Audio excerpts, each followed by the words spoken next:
नमस्कार। आज मैं आपको एक ऐसी कहानी सुनाने जा रहा हूँ जिसने न केवल इंसानों को बल्कि स्वयं देवताओं को भी जीवन का सबसे बड़ा सबक सिखाया।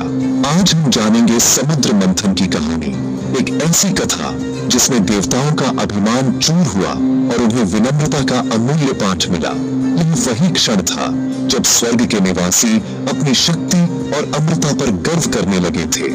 देवता अपनी शक्ति और अमृता पर घमंड करने लगे थे, लेकिन एक छोटी सी भूल ने सब कुछ बदल दिया। वे भूल गए कि अहंकार किसी को भी नीचे गिरा सकता है, चाहे वह कितना भी शक्तिशाली क्यों न हो। महर्षि दुर्वासा, जिनकी तपस्या और क्रोध दोनों ही प्रसिद्ध थे, उन्होंने इंद्र को एक दिव्य माला भेंट की।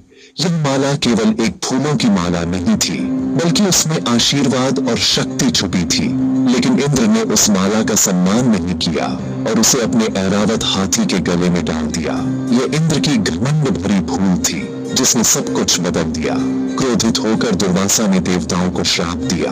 उनकी सारी शक्ति छिन गई। देवताओं की ताकत और वैभव एक पल में समाप्त हो गया। स्वर्ग की चमक फीकी पड़ गई। देवता असहाय हो गए। उनका साम्राज्य डगमगाने लगा और वे अपनी ही गलतियों के बोझ तले दब गए। यह कहानी हमें सिखाती है कि ऊंचाई पर पहुंचकर भी विनम्र रहना चाहिए। जीवन में चाहे जितनी भी सफलता मिल जाए, अहंकार से हमेशा बचना चाहिए। अब जानते हैं कैसे देवताओं ने अपनी खोई शक्ति वापस पाने के लिए असुरों से हाथ मिलाया। यह निर्णय आसान नहीं था, लेकिन मजबूरी में उन्होंने अपने शत्रुओं के साथ मिलकर समुद्र मंथन का संकल्प लिया। चलिए इस अद्भुत यात्रा की शुरुआत करते हैं, जहां हर मोड़ पर सीख है और हर घटना में छुपा है जीवन का गहरा संदेश। इस कथा के मुख्य पात्र हैं इंद्र, जो देवताओं के राजा हैं, वरुण, जल के देवता, वायु, वायुमंडल के स्वामी, और कुबेर, धन के अधिपति। ये सभी देवता भारतीय पौराणिक कथाओं में अत्यंत महत्वपूर्ण माने जाते हैं और इनकी शक्तियां और जिम्मेदारियां अलग अलग हैं। इनके सामने थे उनके शत्रु असुर, जिनके राजा थे बाली, असाधारण शक्ति और साहस के प्रतीक, और उनके गुरु शुक्राचार्य, जो असुरों के महान ज्ञानी और मार्गदर्शक थे। असुरों के पास संजीवनी विद्या थी, एक ऐसी रहस्यमयी विद्या जिससे वे मृत असुरों को भी पुनर्जीवित कर सकते थे। इसी कारण देवताओं के लिए उन्हें हराना लगभग असंभव हो गया था। ऐसे कठिन समय में देवर्षि नारद मुनि ने देवताओं को सलाह दी कि वे भगवान विष्णु की शरण लें, क्योंकि केवल विष्णु ही इस संकट का समाधान निकाल सकते थे।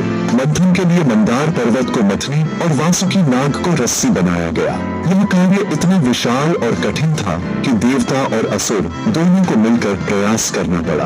भगवान विष्णु ने कच्छप अवतार लेकर मंदार पर्वत को अपने पीठ पर संभाला, जिससे यह असंभव कार्य संभव हो सका और सृष्टि का संतुलन बना रहा। इन सभी पात्रों की भूमिका और उनके आपसी संघर्षों ने इस महागाथा को जन्म दिया, जो आज भी भारतीय संस्कृति में प्रेरणा और आस्था का स्रोत है। दुर्वासा के श्राप से देवता शक्तिहीन हो गए। स्वर्ग पर असुरों ने आक्रमण किया और देवता हारकर भाग गए। निराश देवता समाधान की तलाश में भटकने लगे। नारद मुनि ने उन्हें बताया, अभिमान ही पतन का कारण है और समाधान भगवान विष्णु के पास है। देवता भगवान विष्णु के पास पहुंचे, क्षमा मांगी और सहायता की प्रार्थना की। भगवान विष्णु ने कहा, अमृत प्राप्त करना होगा, जो समुद्र मंथन से मिलेगा। अब शुरू होती है महासागर के मंथन की तैयारी। भगवान विष्णु ने देवताओं को असुरों से सहयोग लेने की सलाह दी। असुरों को अमृत का लालच देकर इस कार्य में शामिल करो। इंद्र ने बाली को प्रस्ताव दिया। असुर भी तैयार हो गए। हम भी मंथन में भाग लेंगे। मंदार पर्वत मथनी बना, वासुकी नाग रस्सी, देवता वासुकी की पूंछ, असुर उसका सिर पकड़े। मैं भी तैयार हूँ S3, मैं तैयार हूँ। मंथन शुरू हुआ, लेकिन मंदार पर्वत समुद्र में डूबने लगा।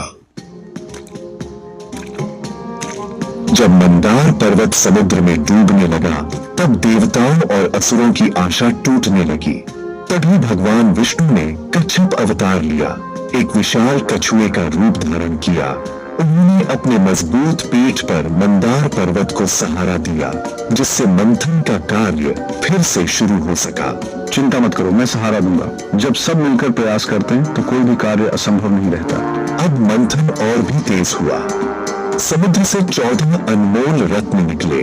पहले निकला हलाहल विष, जिसे शिव ने अपने कंठ में धारण किया।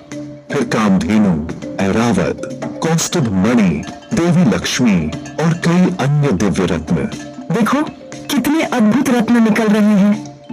हर रत्न की अपनी अनोखी कहानी है। अंत में भगवान धन्वंतरि अमृत कलश लेकर प्रकट हुए, जो अमृता का प्रतीक था। लेकिन अमृत तो असुरों के पास चला गया, अब क्या होगा? तब भगवान विष्णु ने मोहिनी रूप धारण किया और अपनी अद्भुत माया से असुरों को मोहित कर लिया।